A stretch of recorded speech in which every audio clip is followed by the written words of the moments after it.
What's good, family? It's your boy Just Blaze, host of the best NBA pod in the game, Above the Rim. Keep it locked each week and join myself and a special guest as we tackle the latest rumblings in the league. If it's happening in the NBA, you know I got you covered. Make sure you subscribe on all platforms and leave that 5-star review. Let's get it. I talked to executives who had Trae Young number one on their board. Come on. I talked to executives. When? I talked to executives. You talking about people about to get fired. Trae Young 6'1". But you had some stature to you. You had strength to you. You could drive it. If somebody dared you to drive the basketball, you would drive the basketball. But you could pull up and jump shoot the basketball from range, and he's a set shooter. He's not a leaper at all. He can't finish. He had a hard time in the Big 12 finishing at the rim, so he's not Iverson. He can't finish above the trees with strength and raw leaping power. There's nothing explosive about his game, and he won't defend anybody. So, again, will that sell tickets in Atlanta? I don't know. I think Dante DiVincenzo has a higher NBA ceiling than Trae Young does. Is this camera on me? Yes, it's on. That's stupid. Use your common sense. Talk about it. You are now tuned in to Above the Rim. Welcome, family, to another edition of Above the Rim, episode 88. Brought to you, as always, by your honorable host, Justin, a.k.a. Just Blaze. Joining me this week, making his second appearance on the show. I believe it was episode 72. One of the hosts of the Four Seasons podcast. My man, Zach Noble. What's going on, bro? I'm doing well. I'm happy to be here. And honestly, I'm glad you said 72 because a couple numbers I like. I was looking up past 88s and not a bad list. I don't know if I would have been able to guess more than one or two of them, but you got any for me? I mean, those are solid numbers, though. They are. Do you know any 88s in NBA history? 88s. They're all recent, I'll tell you that. 88s? They're all really recent. Yeah. Two of them play right now. So Nick Batum. Oh. He was in Portland. Bielitsa right now in Sacramento. So he's the only active one. Then Antoine Walker, Alexei Shved, and Christian Ayengia. Oh, Shved, though. Right. So not bad company. That's not bad company. That's a solid company, man. I'm not mad at that at all. So yeah, appreciate you coming through, man, to chop it up, man. One of my fellow lineups.com comrades on the network. So shout out to you, Joe. Yeah, so family, as always, you can find Above the Rim anywhere you listen to podcasts, whether that be iTunes, Stitcher, Google, Spotify, YouTube. To get in contact with me, you can always hit me up. Follow me on Twitter at JustBlaze_513. That's JUSBLAZE_513. IG is JustBlaze513. On Facebook, search Above the Rim Podcast. Email the show as well, Above the Rim NBA Podcast at gmail.com. Call up, talk about it line as well. If you have any feedback, send a voicemail, questions for the show. That's 908-718-1592. And Zach, tell the family where they can find you on social media, man. Yep, just ZAKNOBLE. You're only going to find me on Twitter. So I've tried to keep it centralized. Keep it simple, Zo. No. Right. It's busy enough there, you know. I hear you, man. I hear you. But yeah, so before we get into this episode's topics, man, Zach, I got to briefly address some of the feedback that I got from last week's episode, from my LaFale episode, as I called it. Oh, man. There was a lot of LeBron sensitivity going on last week, Zach. I'm not going to lie. It was a lot. Come on, sensitivity, man. I mean, as we know, the Lakers couldn't get any more disappointing than they have been this season. Next season arrived a little bit early for LeBron James this year. They started 2014, as we know, and went downhill from there. And then to make matters worse, LeBron comes into the Garden, New York City. Matinee, Zach. Matinee. Loses to the damn Knicks, right? Loses to the Knicks and gets his game-winning shot stuffed back into his chest by Hazonja. Hey, I might be the only Mario Hazonia lovers still out there. I said at the beginning that was one of my bad calls, but I blame it due to opportunity. I still don't think he got his opportunity this year. But at the beginning of the year, I said he was still going to break out for the Knicks. I was wrong, but well, he got his moment right there, though. He did, and I was very proud. I'm sitting out on Hazonia Island. Listen, it was actually a good moment to watch. I'm not gonna lie, I jumped off the couch like, you gotta be kidding me. But we all know that low key though, on the lowest of keys, we are witnessing the decline of LeBron James, and it's okay.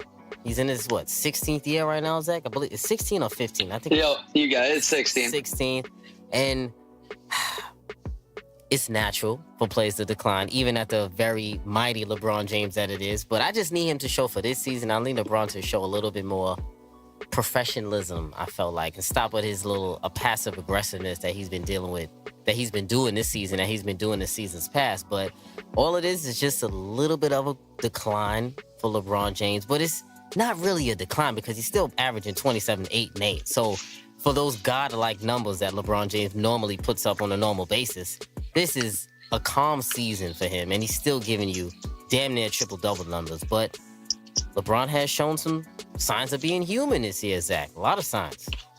Yeah, so do you think this decline is going to just keep going down? Because this is for sure his worst year since his rookie year. And although a lot of people say, oh, but look at the numbers he's putting up, the basic numbers, points, assists, and rebounds. Yeah, they're still very high. But compared to LeBron and compared to top 10 players, that's who you compare him to at a minimum, being he's been the greatest player, I mean, arguably the last 15 years, unless you want to say Kobe got a year or two in there, which is fine. But yeah, man, this is definitely they're empty numbers. I mean, yes. you put them in the category of Bradley Beal, Anthony Davis, and they're not top 10 player type numbers. They're numbers that aren't translating to wins. He's coming out really slow, and he's getting these points when they're not playing as tight on him, when game doesn't really matter. So it makes him look good at the end of the day. And he talks about his accomplishments, but when you break down to it, his advanced stats numbers, and that's where you can really show. I mean, his win share is lowest since his rookie year. I mean, it's insane. And you dive in deeper, these numbers, like all across the board, like the ones that I truly care about and look at, yeah, it's just not like number one, not even a top 10 player type. Yeah. The main ones, he's not translating to wins. I agree. It's like you said, it's empty stats, empty calories, as Jarv always says. It's like empty calories, because to me is what I've been noticing about him. His effort is not there, the same as I've seen in years past. I know he said he activated playoff mode or whatever the hell. Come on, man. Activating. But what I haven't been seeing from LeBron, what I have been seeing, I should say, is that he's been easing into games a lot more than normal, and I don't like that LeBron. He's getting real passive, especially no urgency. Yeah, no urgency at all, especially in the beginning of the game. When you're playing with these young guys, they're looking for you they're looking for your body language, and they're looking to gauge how you come out and how aggressive you come out into a game, and they will follow suit. You are the de facto leader of this team. You did come here knowing these young guys will be here this season, so you should have known there would be a challenge leadership-wise, and I feel like that's where he's been sorely lacking, and that's where he's been the most disappointing this season, is in his leadership and his body language. And I feel like I was saying this to one of my boys the other day, that I feel like this is the first year, or maybe not really the first year, but it's the first year, but I feel like it's the most obvious that LeBron is separating himself player-wise from the rest of his teammates. Like, we understand he is LeBron James, and you guys it's like LeBron and the Pips right now, basically. Right. It's how he separated himself. And that's the part of it that I don't really like this season, and I think it's affected his play and his teammates' play to a degree as well. Yeah, no, I just hope he gets some help, and he takes more pride in playing the game, and he's just not out there to chase Karl Malone and the scoring record. I mean, there's definitely a lot more things I'm enjoying this year than watching LeBron. I'm not completely sold, like he's not going to be able to come back and be the guy he was 2017 even. I think he's not going to be. I think he can be a little better than what he is now and lead to actually winning. But he's a guy that needs help now because he's not going to be able to take over. I just don't think he has the stamina. Nor, I just feel like this year he just didn't think it was really worth it for him. You know, like, so that's why he didn't take the prize. Like, what do I have to gain? The West is such a beast. Right? Yeah, you might as well take a seat, pal. Yeah, definitely. I definitely agree with you there. I mean, as my man Damo always says, he always writes it to me. And LeBron came to LA for the chip. He didn't come here for the chips. He came for the glitz. There you go. I like that. There we go, man. And so moving on. Speaking of the glitz, the Rookie of the Year race, Zach, it's been a nice one this year. I'm not gonna lie. I feel like the world has been sleeping on how tight the Rookie of the race is this year, and I definitely wanted to discuss that in this episode. So I want to talk about first our top 3 candidates for Rookie of the Year. I feel like they'll be remotely similar, some of them. So I'll let you go first, and you throw out the third best rookie you have for this type Rookie of the Year race. Yeah, there's only 3. I mean, if you have anybody else other than these 3 guys, I might have to leave this conversation. I mean, we're talking about strictly Rookie of the Year, not who's gonna be the best when it's all said and done, or who's showing the best bright spots. But there's only been 3 clear guys to separate themselves, and that's a huge gap in my estimation. I'm a list guy. My partner knows me as the list guy, of course. I of course did my top 14, but we'll stick to 3. I got a couple on my list too, man. It's good to hear. We'll get into it. So yeah, a lot of people aren't giving their due credit. They were giving it to Luka, running away with it early and often. But honestly, you could have 2 and 3 in any order, and you could have 1 and 2 reverse, and I would be okay with it at this point in time. But my number 3 is DeAndre Ayton. Oh yes, I agree. I have DeAndre Ayton on there as well. Thank God. He's giving you 16 and 10. He's giving you this year. He's a big body, not a Arizona, and I feel like he's had a very nice rookie year, putting up a double his rookie year. I do like the big man mechanics out of Ayton, man. I know a lot of people I see when I watch a lot of those Phoenix Suns game, because they're low key exciting right now, especially lately with Oubre on there. They've been low key excited.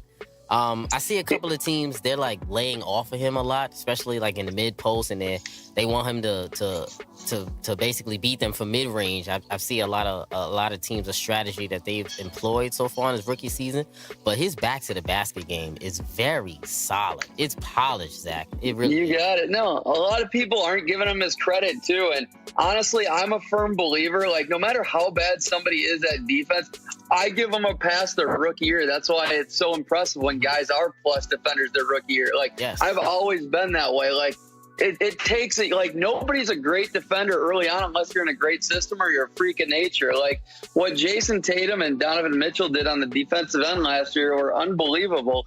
And that's why I like to give them their credit versus tearing apart rookies. Like, I like to talk about where DeAndre Ayton's crushing it, and that's what you just talked about, his footwork and his touch. It's incredible. I really believe in the guy. His defense has been improving month in and month out too. Like, it's coming. There's a reason why he's leading this rookie class in win shares, but his percentages are high, leading the rookie class in rebounds as well. I mean, I like the future of him and Booker together. I definitely agree there. And low key, I mean, I don't want to get disrespectful, but I have been seeing some Hakeem the Dream like post moves out of Ayton. Right. Am I getting disrespectful there, or have you seen that too? No. It's. I mean, I'm not going to go that far. I'm not going to the Joel, but it's nice. It's nice. Yes. He's definitely been studying a few tapes, I would say, with Ayton. And I mean, the dude also, like, one underrated thing is, like, he shoots 76% from the free throw line. As a big man, that's very good. I love that. Like, that's so important to me. 100%. So number 2, I'll go there. I'll start off with number 2. Luka Doncic for me is. I knew you were, dude. I knew it. I've been following you for too long, man. You know it, Zach. You know it. So Luka, I mean, he's having a tremendous season. 21, 7, and 6 or 5 or something like that. He's averaging. But listen, man, people who know me, they know how I feel about these two rookies right here. And I don't want people to saying that I'm disrespecting the man, because I'm not doing that at all. But I do feel like he's one of the biggest media-driven hype trains that I've seen in a long time. But I don't want to make it in a disrespectful way, because he's one of the greatest rookies that we've seen in a long time. And I'm not saying he's not a great player, because he is. But man, does the media outlets, they salivate off of every move that Luka Doncic makes. Every single move. The way they you think they've almost overrated him? Are you going to that point? To a degree, yes, to a degree. But he's in that gray area where it can go either way. I wouldn't be mad at someone if they were mad at me for saying they overrated him, or if they think I'm crazy. I wouldn't be mad either way, because I can see how they are calling him one of the best rookies. But all time, they need to pump the brakes, because people are forgetting a lot how Tyreke Evans had a phenomenal rookie year. and he tailed off. Not saying to compare the two, but you can compare the two. 25 and 5 he had in his rookie year. But Luka, he has great skill. I like that he's a bigger guard, forward, whatever you want to call him. Some people rate him as a 2, some people have him as a 3. I like he can get his shot off at any time, which is what I do like. And another thing that I like about him is that the pace of play that he plays with. He's never rushed. He plays the game at his pace. You never see him rush calling plays, or even to get his shot off, or even set up a team at it. He loves to keep the defender around his back, which is a shrewd veteran type move. So I got to give him some credit there. I just think he is rolling on the serious hype train right now, Zach. So, all right. I'm going to tell you where I think the hype is coming from. I mean, all the hype was deserved coming in, but you got to pump the brakes as soon as they hit the court, and then try to put it all into perspective, and don't let that hype keep riding, and let this thing play out a little bit. And that's the thing. The media, a lot of people never came down. I was as high as anybody on him coming in, and I still am.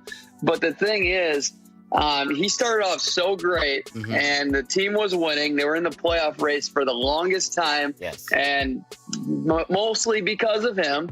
And he was translating to wins early. I mean, his percentages, he was up for the first 50 games or so. I mean, we're at 64 right now. I think it was around 40, maybe. I'd say 40 games. He was above 36% from 3, 44 from the field, which are great numbers, almost putting up all-star numbers. But the fact is, I mean, they were just, because there were such high hopes, and then he was performing, but he still wasn't performing to their hopes coming in. The dude definitely wasn't an all-star. I turned down anybody who said he was an all-star. I thought you had him. Okay, I'm glad. No, he definitely didn't deserve to be in the all-star game. Okay. Absolutely not. But the Rookie of the Year award is a year-long award, and he's been great all year. For a rookie.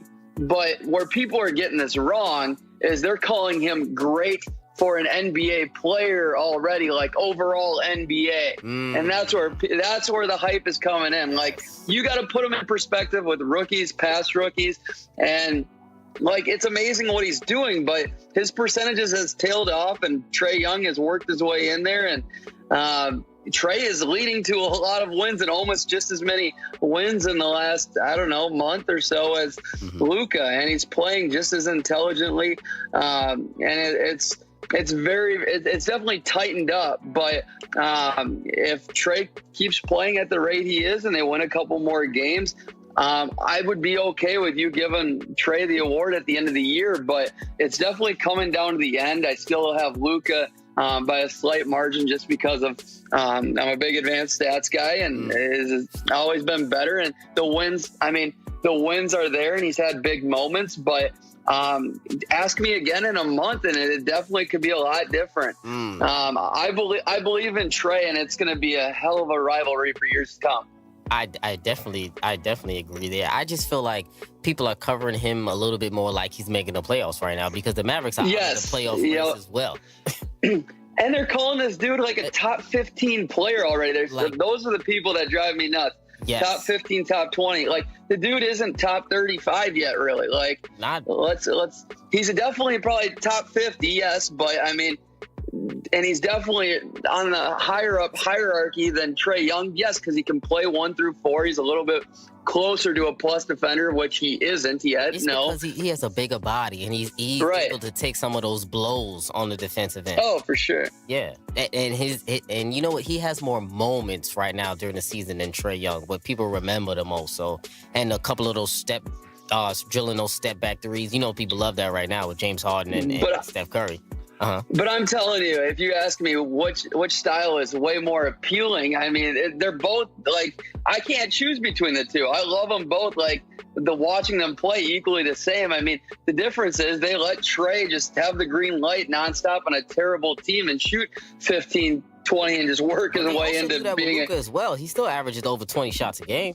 Right, but he had better players and a more polished coach to make up for it early on. But I really like Lloyd Pierce, and I think he can be a great coach for years to come.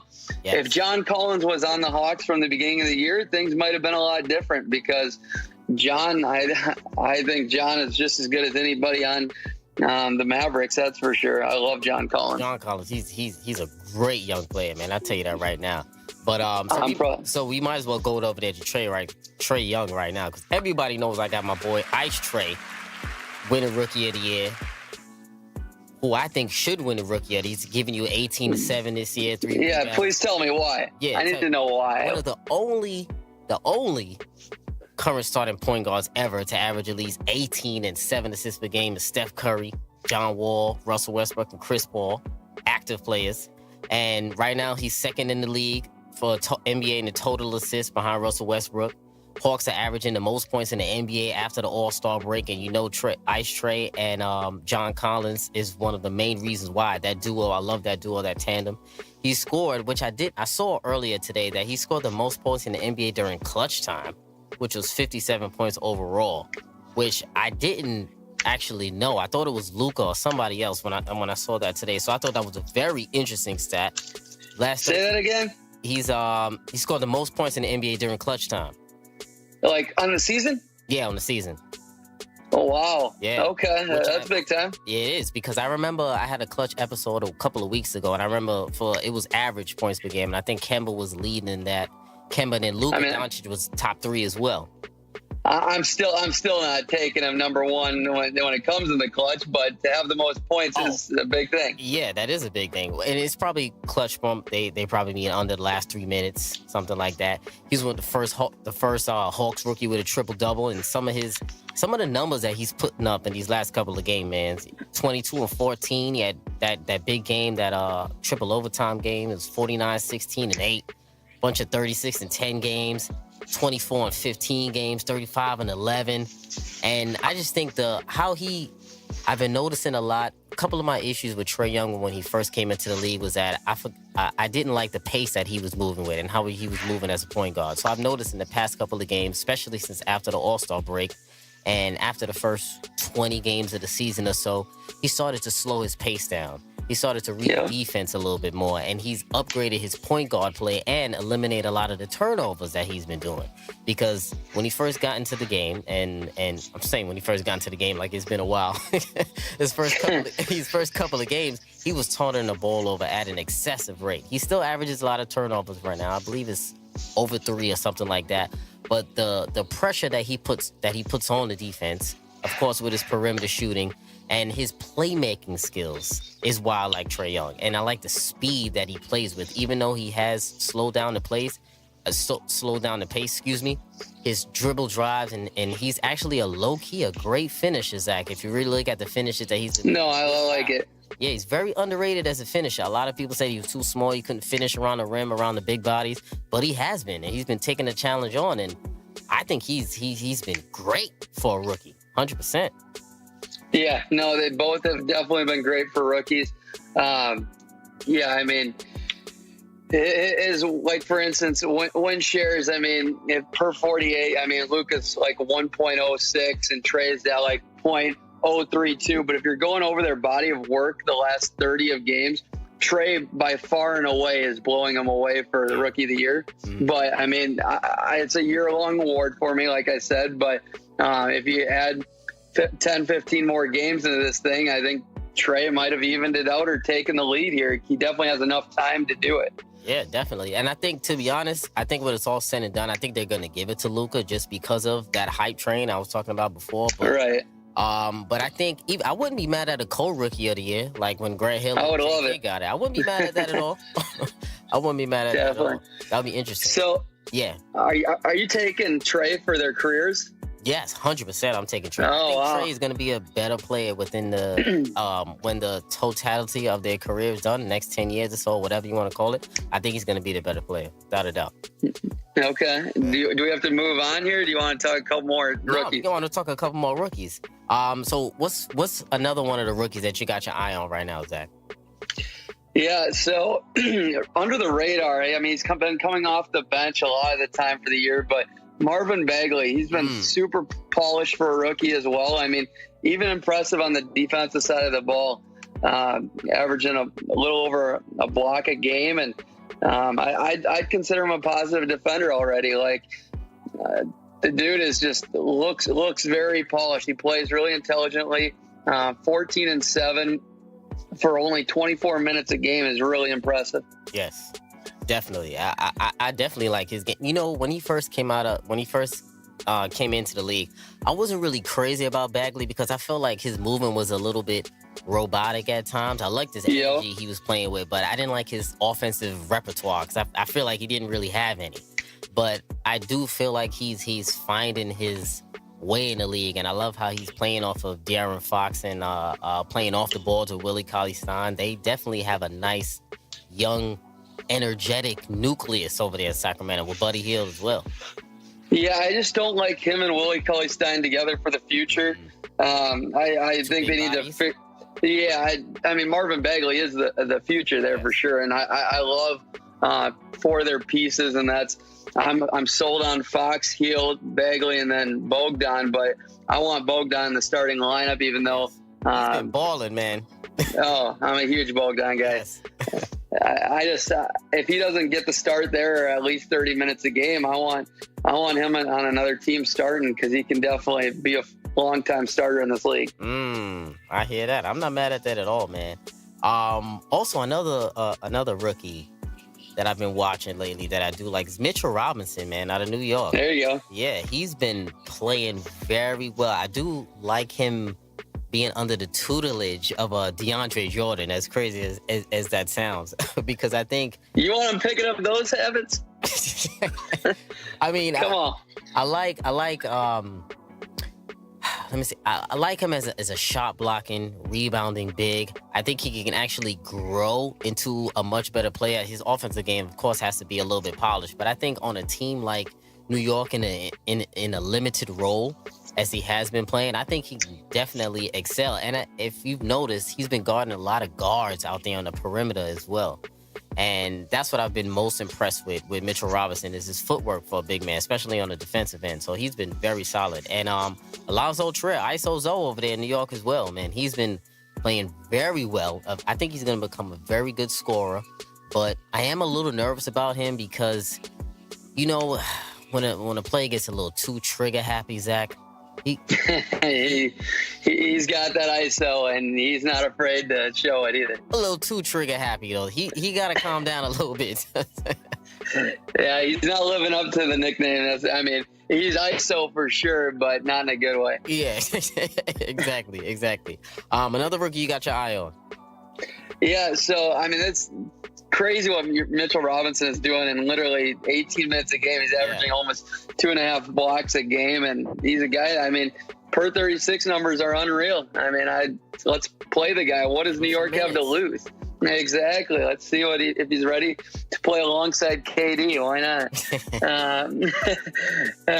But honestly, this rookie class, I really like it overall. There's a lot of bright spots. I think it's going to lack star talent in the long run. I think there's going to be 5 guys that do have star talent. I hope they reach it. We'll see. Zach, you didn't name your boy? I'm surprised right now. Are you talking about SGA? Yes. You got it. That's good call, my man. I was about to say, that's your boy right there. You didn't even name him. I was getting there, but okay. no, I love, man, him and Landry together now. I mean, it's amazing what the Clippers have been able to recoup in some of their deals and put together a team that has veterans now, and they're training these young guys to play like veterans. It's pretty amazing. Like a guy, Landry Shamet, just can come in and do what he does best. Same with Shea, and that's distributing the ball, being a smart player, and kind of easing his way into a system versus being a really aggressive guy. And they both have just been perfect fits in that Clippers system, and they're able to, make up for their flaws. Like, Landry Shamet's a terrible defender. SGA, needs to get to his spots when he's shooting, and these guys are allowing him to operate where they need to right now. Do you see him as a long-term starter, SGA? I do. I'm 100% sold. You sold 100%. Yeah. Oh yeah. I'm sold already. I've seen enough. We'll see if I'm right on that one, because it could get interesting. But I definitely. Here's the thing. I just think he's such an intelligent kid. He is. He has great instincts and great ideas. Right. Yeah. Yeah, his playmaking's phenomenal. I'm a sucker for big bodies that are well versatile, and I don't know. We'll see. I completely accept people that aren't on board with him because he's one of those guys that go both ways, I guess. But he's kind of, he's honestly really polarizing, like Colin Sexton. Yes, in their own ways. There's going to be people on both sides of the ball for sure. Sexton is all right. He's cool with me. I don't have any issues with him. I definitely like his energy. I definitely like his motor and his intensity as well. And I think he has to, get a little bit more polished with his playmaking skills. But he is a rookie, so I'm not expecting him to blow me out of the water. But I definitely like his motor, and I definitely feel like he has the mentality that you need to succeed, especially as a point guard. And he isn't afraid to go up against anybody.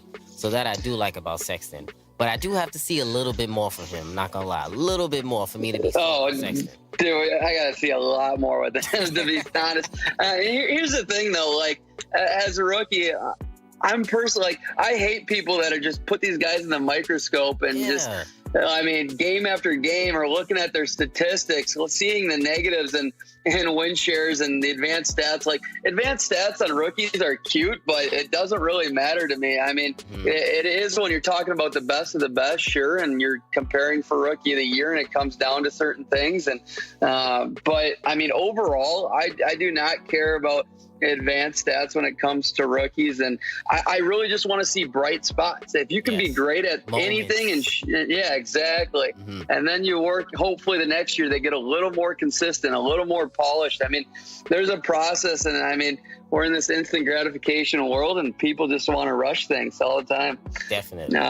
Dude, Sexton's shooting 40% from three. That's a great skill. It's arguably the most important skill in today's game. Like, pretty solid. Let the kid have some shine, and he's won some games. I know he's lost a ton of them too, because he doesn't necessarily know how to play the game that well right now. But I love his motor, and he's showing he can be a scorer and a shooter at times. Yeah, well, I'm definitely looking out for Sexton. I want to see how he progresses in year two. I think that would be very interesting to watch, man.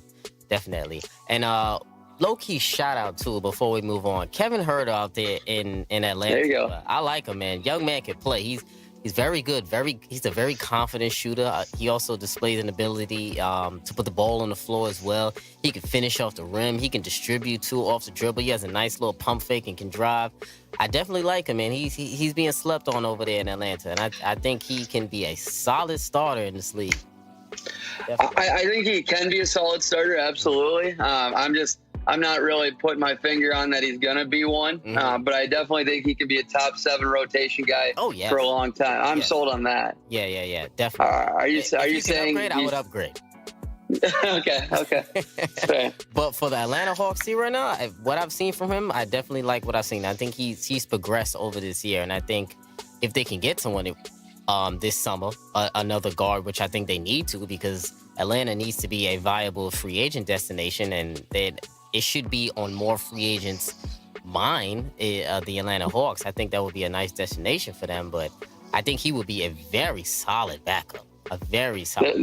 They're honestly my top Zion location for sure. That would be nice. That would be nice. But I do want him in New York City, man. He's got to be in New York. Got him. That's fair. I can handle that. Definitely. And so I want also this episode I wanted to discuss some of the most unsung heroes in the league. Some of the others in the league. You know, a guy who doesn't get enough attention, enough of recognition about how vital he is to the team. Some of the glue guys in the league. These guys hold things together for their team on both sides of the floor. And when I think of glue guys, I think of guys who have a positive impact on the floor without necessarily putting up big numbers. You know, guys like Ori, Fisher, guys like that. So I wanted to discuss a couple of the unsung heroes in the league that people don't give enough shine. I think last time we talked about Play That Man, it was also an episode of dudes who don't get enough shine or need a little bit more playing time. But this one here is a little bit more for the glue. So I'm going to start off here. I think the best glue guy in the league, and I think the most important glue guy in the league, Zach, is my man down in H-Town, PJ Tucker. Wow. Yes. I love it. I wasn't expecting that, but that's a great one. Yes, I'm not going to lie. I think people don't realize how much PJ Tucker, how vital he is to what the Rockets do in their system. He is an interchangeable 3 and a 4, can play some small ball 5. When D'Antoni gets a little crazy, he puts PJ Tucker out there at the 5. But the hustle that he plays with, the heart that he plays with, he guards the best player on the floor now, the perimeter defender, since there's no Trevor Ariza. He can rebound at the paint. He hits, I think he's tops in the league at the corner 3. And he spaces the floor, and he's a very confident shooter and a willing shooter now this year, which I feel like is where he has taken a step up this year rather than last year.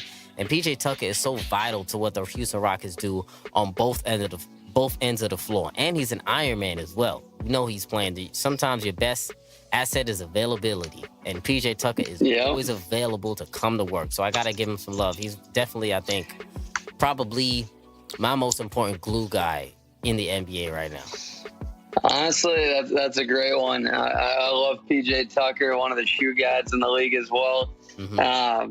But I just think, like, everybody at the beginning of the year was just talking about they're going to struggle, no Trevor Ariza and no Luke. And honestly, I was not worried for 1 minute. I think you were in the same too. Like, definitely. I knew this Houston team was going to be here in the end as long as they stayed healthy. And that's still in question here. You never know with Chris Paul.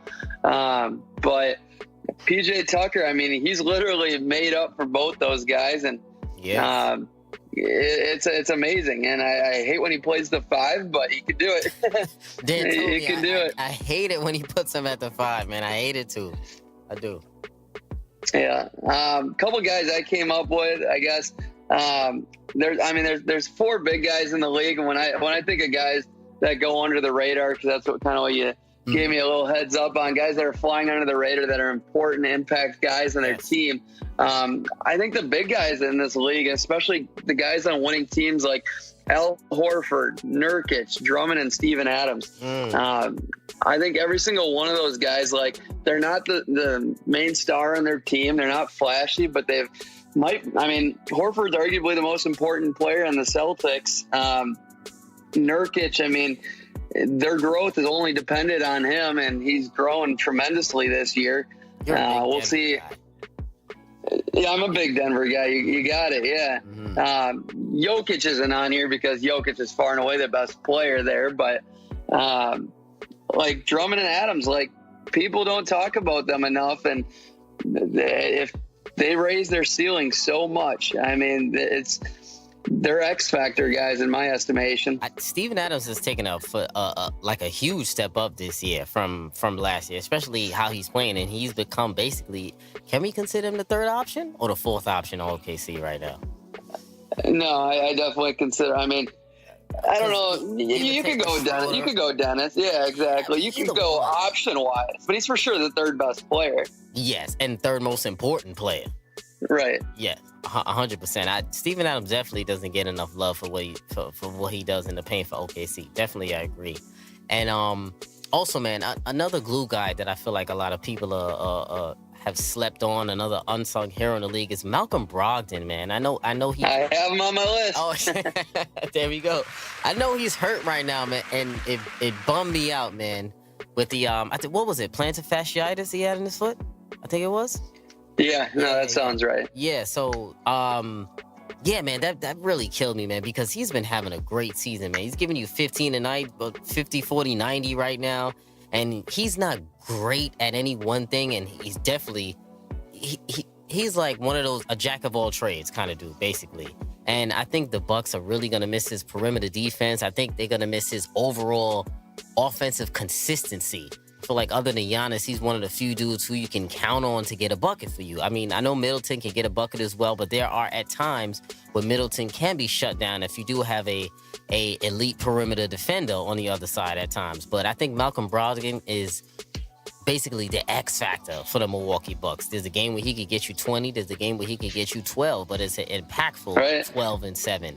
And I think he's really going to be missed. I mean, I'm hoping he could come back by the first round. That would be very nice, for the Bucks. But they were saying 6 to 8 weeks.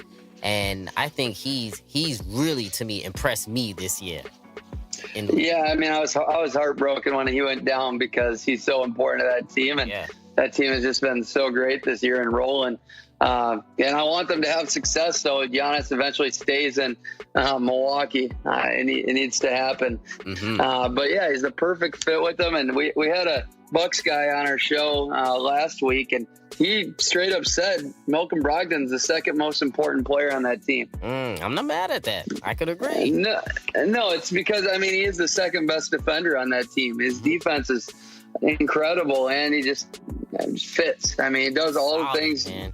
All right, you need a starter to go with one of the all-time players in Giannis.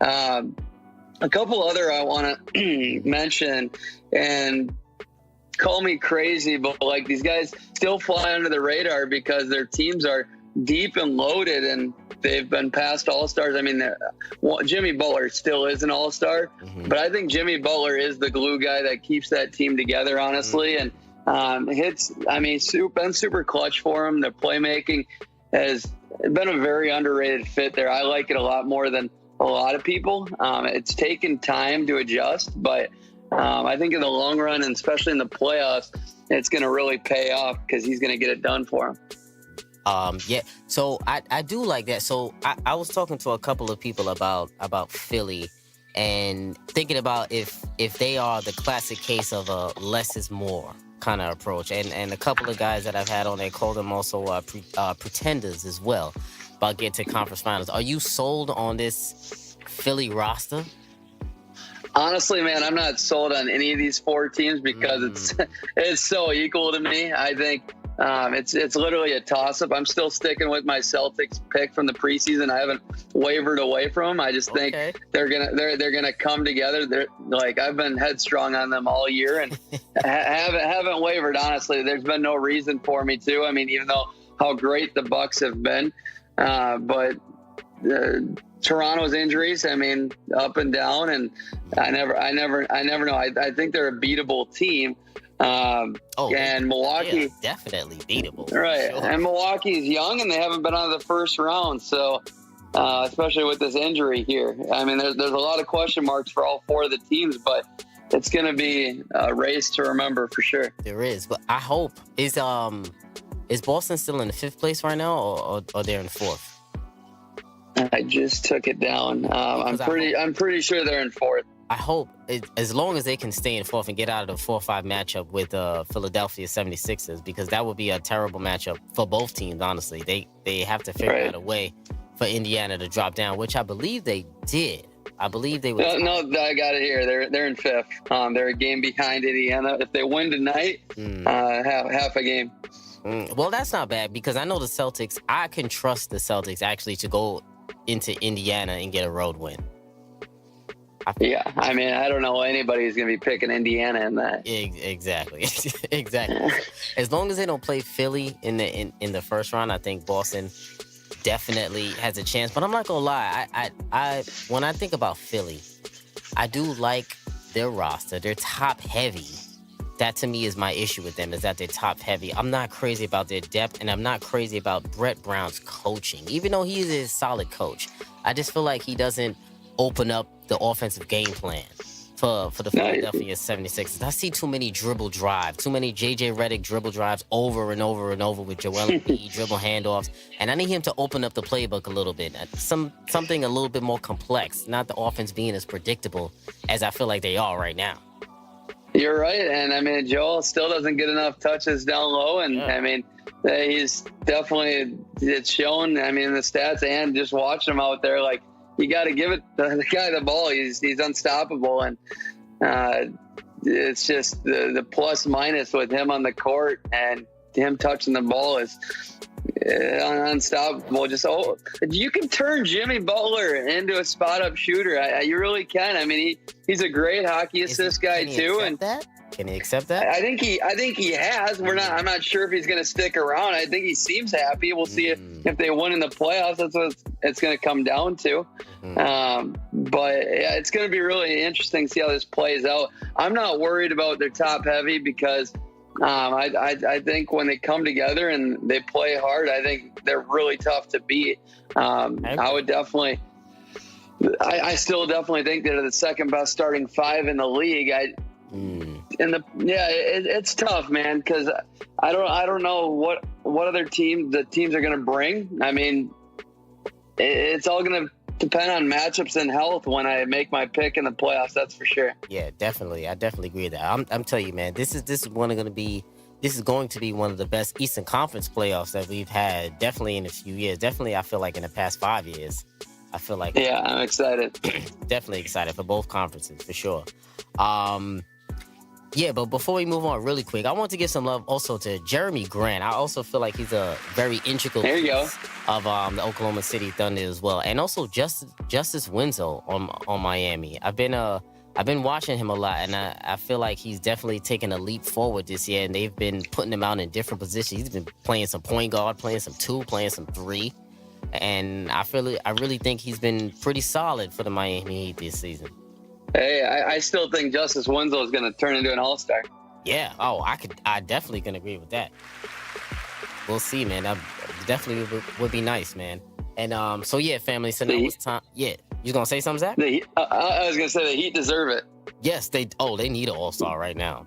They need a star to go over there. Honestly, I do see Jimmy Butler going over there for some reason this summer. Dude.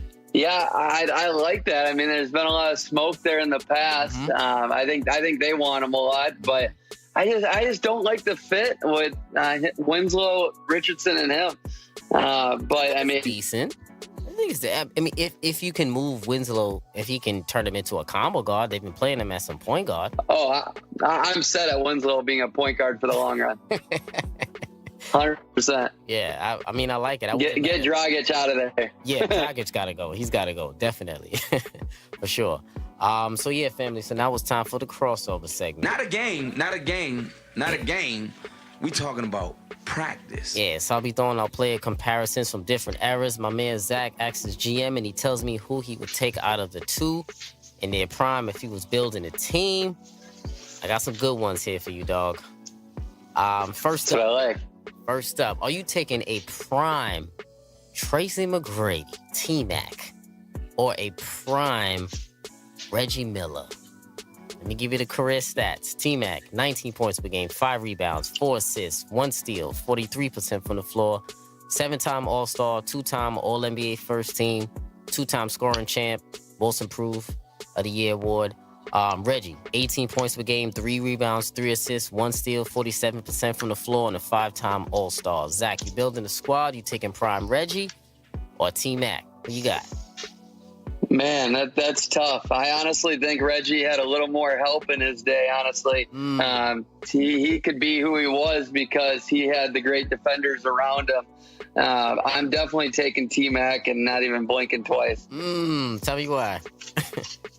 Yeah, I just think, I mean, at his peak, he's a way better player, and he just didn't have the talent Reggie had around him. And Reggie, I would take, if it's the last 2 minutes of the game, I'm taking Reggie. But T-Mac, I just think is a way better player overall. I think Reggie Miller, I mean, career-wise and accomplishments. He definitely won a lot more. And I don't think he necessarily translated to more wins. Not at all. Because remember, it's not about that. It's if you're building your squad, your ideal squad, and you got both of those two on the table, and you know we take a T-Mac. And I agree with you because I'm taking T-Mac as well.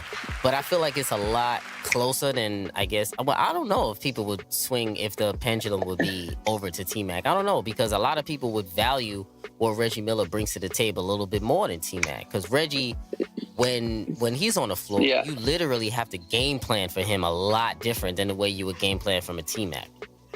Yeah, I'll agree that, neither one of them have proven, that neither one of them could be the number one guy on a championship team. So when you're looking at it like that, Reggie Miller fits with a lot more people.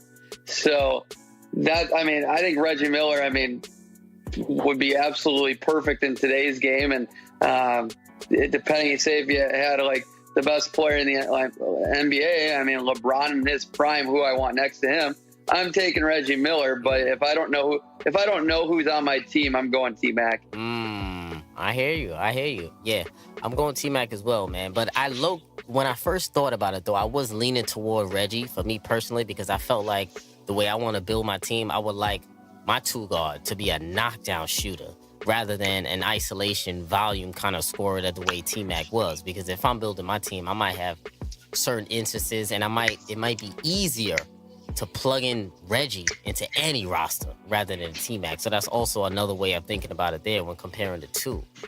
So moving on. You got both of these two on the table. You taking Devin Booker right now or a prime Manu Ginobili? Let me give you the career stats. Ginobili, 13 points per game, 3 rebounds, 3 assists, 1 steal, 44% from the floor. 2-time All-Star, 4-time champ, 6th man of the year. Devin Booker averaging 21 for his young career, 3 rebounds, 4 assists, 43% from the floor. Zach, you got both of these boys on the table. You got Booker or you got prime Ginobili. Who are you taking right now? Man, if anybody takes Devin Booker right now, you just don't know what the game of basketball is about, I just don't. You had a debate in the Reggie Tracy McGrady one, but this one, because people love the way Devin Booker plays, and he scored 70 in a game. It's cute, but Manu Ginobili wins games, and that's what it's all about. The dude can play 1 through 3, and he's perfect, man. It was unbelievable. Definitely, I agree. I'm going Ginobili as well, but I can't see how someone would, because maybe they can say Devin Booker is a more dynamic scorer. That to me can be the only thing you can go with Devin Booker over Ginobili. But what Ginobili brought to the table, man, he was very clutch, as we all know. And it just killed me that we never got to see him as a full-time starter for the San Antonio Spurs. There was only one season, I believe, he played over 30 minutes a game, and he gave you 19, I believe, or 20 that year. So that was the closest year that we ever saw him become a semi-starter. But I feel like if Ginobili was on another team and he didn't have to sacrifice the way Pop asked him to sacrifice, I definitely think he would have been an over 20 points per game scorer for whatever team, being a number 1 or number 2 option. Oh, you got it. He could easily, at his peak, he averaged 19 and a half, round up 20. And then other than that, he had a 17 and 16 a couple of years. But he's one of the few 6 men of all time that deserve to be in the Hall of Fame for his NBA and international career. Even if he took out his international career, I think he's a Hall of Famer as an NBA player. Oh, yes. But his statistics, no, it isn't. It shouldn't be. Some people look at his stats and be naive, and like young kids, if you're just looking at his basic stats, especially, you're going to be like, "Oh, Devin Booker is better." No, that means nothing. Look how many wins Devin Booker's had. But Manu Ginobili was just a pest on defense too. He's a great defender. I think he was an underrated defender too. I don't think very underrated. He doesn't get enough credit, and people only remember that one block he had on James Harden in Game 6. But he's had some crucial defensive possessions for the Spurs throughout the years. Yes, sir. Yeah, definitely. Real quick, but say for instance Devin Booker was swapped with Ginobili back then, playing with the Spurs, do you feel like the Spurs would be more dynamic, or it would be around the same, or what would you think about that? Yeah, so that's an interesting conversation for sure. And I think just like I believe if you swapped Kobe Bryant out with a lot of guys, Shaq would have still won a couple of those titles. Yeah. But doesn't mean that he's better than Ginobili. I just think that team is so good. I think if you swap Devin Booker in there, they probably would have won as well. I don't know if they necessarily beat LeBron. I don't know if, I mean, they definitely win a couple of the titles. I don't know if they win all four. Mm-hmm. But it's definitely interesting to look at. But people, stop sleeping on Ginobili, of how great Ginobili was. And I hope it's not a debate that he's in the Hall of Fame, because he should be. Definitely should be. You got to show that man Manu some love. So, yeah, Zach, man, appreciate you joining me for another episode of Above the Rim, dude. Appreciate you coming on for another one. It's been a doozy, and we're going to be watching this Rookie of the Year race. Wait, so do you have Luka winning it or Ice Trae? You know, oh man, that's tough. I mean, like I said, I have Luka right now, but Trae is, I mean, he's been better the last 30 games, and he's the hot hand. So, yeah, I'm gonna still stick with Luka. Okay. But I mean, that's just because I got the Mavs on in front of me. They're up 59-49. I hear that, man. I hear that. Yeah, so Zach, man, thanks for coming on another episode, man. I appreciate it, dude. No, it was a blast, man. You always bring it, so anytime. Take care, man. Of course, take it easy, Zach. Later. That's Above the Rim, episode 88, and we out.